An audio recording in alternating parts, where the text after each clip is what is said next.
Hello friends, my dear students, myself Wandhare Sheetal from Rayat Shikshan Sanstha's Rao Bahadur Narayan Rao Boravke College Sirampur. This video is prepared under the guidance and support of Honorable Principal Dr. Gaikwad Sahib. This video is only for the educational purposes. In the last video, we have seen about the peripheral nervous system, and before that we have discussed about the central nervous system also, TS of spinal cord, how the reflex action mechanism takes place. Now come towards the autonomous nervous system and the receptors which working inside the body. Now this autonomous nervous system here, it transmits the impulses from central nervous system to the involuntary organ as well as the smooth muscles of the body.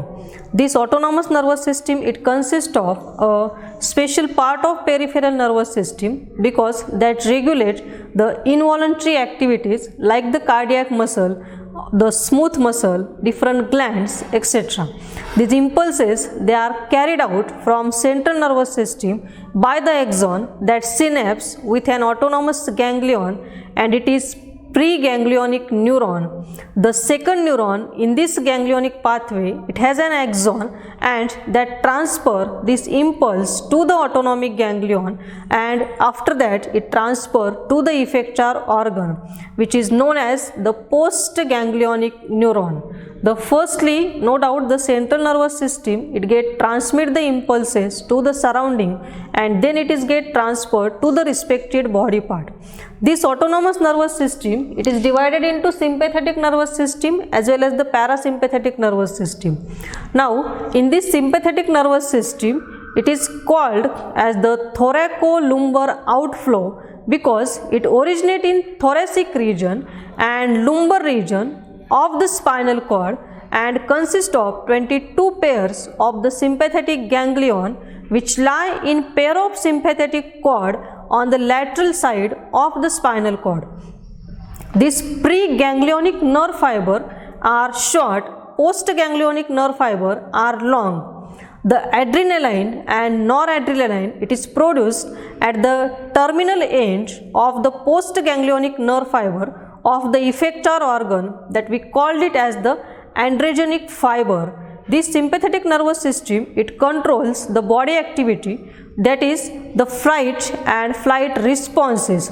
It is having the excitatory and stimulating effect on the various body parts, that is the digestive part as well as the excretory part.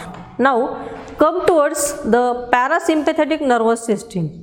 In this parasympathetic nervous system, which we called it as the craniosacral outflow because it consists of the different branches of the cranial nerve, that is the number 3rd cranial nerve, number 7th, number 9th and 10th. The number of these cranial nerves respectively, they are helps in this parasympathetic nervous system as well as the spinal nerve.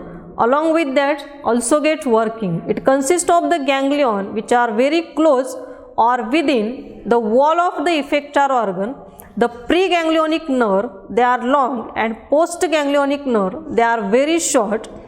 Acetylcholine, it is get produced at the end of the postganglionic nerve of the effector organ, therefore they are called as the cholinogenic fiber, and this acetylcholine helps to get maintain or helps to get prevent the gap because continuous signal transmission is possible because of the release of acetylcholine, and through that here the impulses transmitted from sensory neuron to adjacent neuron to motor neuron, this gap it is get filled with the help of acetylcholine.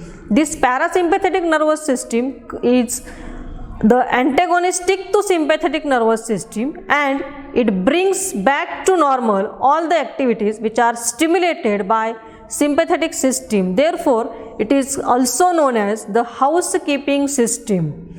It is having an inhibitory effect on most of the organ. They shows the activities like associated with digestion, peristalsis, micturition, which are inhibited by sympathetic system and thus accelerated by the parasympathetic nervous system. The answer to all these questions, that is form of the sensory system inside the body, it takes place because of the different types of the receptors working inside the body. And these receptors, these are the sensory receptors. They are classified into the extero as well as the enteroreceptor, and these exteroreceptor, they are working or carries the signal from outside the body, and enteroreceptor, they are working inside the body. Now this exteroreceptor, that is first is the photoreceptor.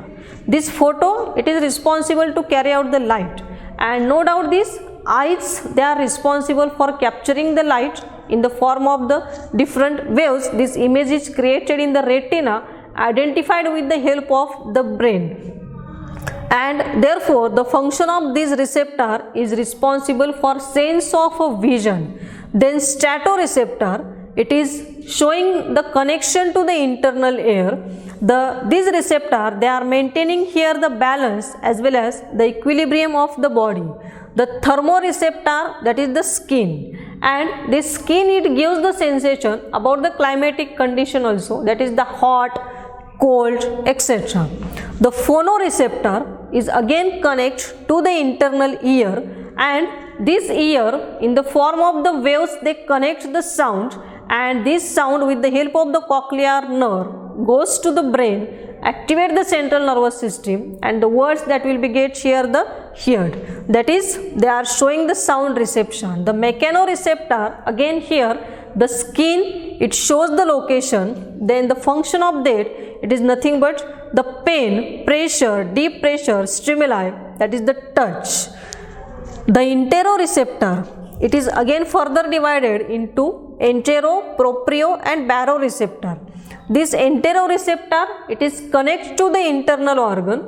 This internal organ, they receive the stimuli in the form of the hunger, in the form of the thirst, in the form of the pain, or in the form of the osmotic change. Now the proprioreceptor, they are connected to the joint muscle as well as the tendons.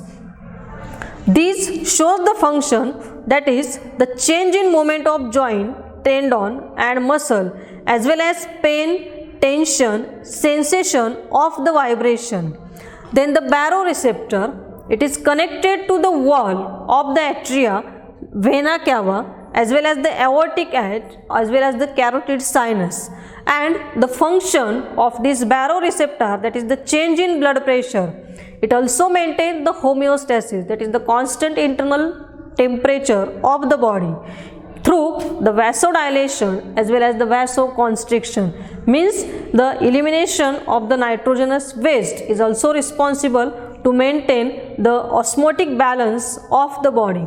In this way, these different types of the receptors, they are get working inside the body, and this is about the autonomous nervous system as well as the receptors. Thank you.